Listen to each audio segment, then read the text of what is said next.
भारतवर्ष जैसे धर्मप्राण देश के लिए यह अत्यंत अत्यंत दुर्भाग्यपूर्ण घटना है, जिसने सारे भारतवर्ष के षड्भे संत समाज को अत्यंत उद्वेलित कर दिया है। संपूर्ण भारतीय आस्तिक हिंदू जनमानस अत्यंत আহিत है। हमारे जूना अखाड़े के दो संतों को जो अपने पूज्य गुरुदेव के अंतिम संस्कार में वैध रूप से सरकारी अनुमति लेकर के सूरत जा रहे थे, उनको महाराष्ट्र के पालघर जिले में बड़ी निर्ममता पूर्वक सुनियोजित तरीके से पूर्व नियोजित योजना के अनुरूप ऐसा लगता है पूरे दृश्य को देख कर के, घटना को देख कर के, ये सब आकस्मिक नहीं था, पूर्व नियोजित था। एक वयोवृद्ध संत की और एक युवा संत की हत्या कर दी, ड्राइवर की भी हत्या कर दी। और अत्यंत दुर्भाग्यपूर्ण यह है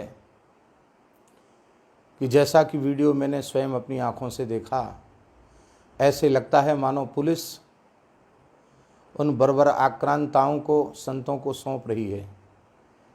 पुलिस के संरक्षण में यह हत्या की गई। यह अत्यंत निंदनीय है, दुर्भाग्यपूर्ण है और संपूर्ण भारतवर्ष का साधु समाज इस घटना का प्रतिकार करने के लिए एकजुट है। जब तक यह देश इस महामारी के भीषण संकट से जूझ रहा है, जब तक लॉकडाउन है, तब तक सभी को संयत होकर के, सावधान होकर के सरकारी निर्देशों का पालन करना चाहिए। और प्रदेश सरकार का और भारत सरकार का यह उत्तरदायित्व है कि इस बीच में शीघ्रातिशीघ्र अपराधियों को कठोर से कठोर दंड मिले। पूरी तरह प्रदेश सरकार इसके लिए उत्तरदायी है। हमें अत्यधिक पीड़ा होती है जो महाराष्ट्र संतों का प्रदेश कहा जाता है, जहाँ संत ज्ञानेश्वर मावली, श्री नामदेव तुकाराम, समर्थ स्वामी रामदास जी जैसे सैकड़ों संत प्रकट हुए। उस संतों की धरा, महाराष्ट्र की धरा पर ऐसे समय जबकि एक महान हिंदुत्ववादी नेता जिन्हें बड़े आदरपूर्वक लोग हिंदू हृदय सम्राट श्री बाल ठाकरे के नाम से जानते थे, उनका पुत्र वर्तमान मुख्यमंत्री,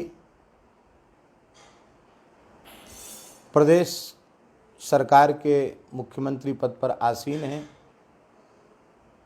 उनके रहते हुए ऐसी घटना घटना यह पूरे आस्तिक समाज को, हिंदू समाज को, साधु समाज को इन बर्बर आक्रांताओं की एक भयंकर चुनौती है।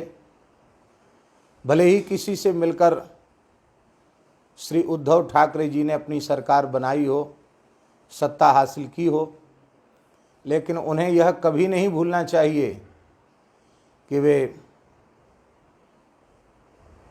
परम सम्मान्य हिंदू हृदय सम्राट श्री बाला साहेब ठाकरे, श्री बाल ठाकरे के सुपुत्र हैं।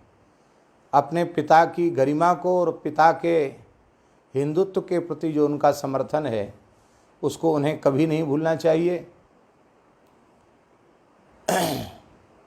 हम चाहते हैं कि अपराधियों को कठोर से कठोर दंड शीघ्रातिशीघ्र मिले और इसके लिए भारतवर्ष के जितने भारतीयता, राष्ट्रीयता के सिद्धांत को समझने वाले, भारतवर्ष के स्वरूप के उत्कर्ष को सर्वोच्च स्वरूप में प्रतिष्ठित करने वाले जितने भी संगठन हैं,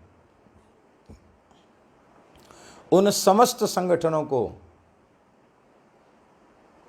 एकजुट होकर के इस घटना का प्रतिकार करना चाहिए और इस प्रकार की क्रांति होनी चाहिए कि ऐसी दुर्भाग्यपूर्ण घटना इस देश में पुनः न हो।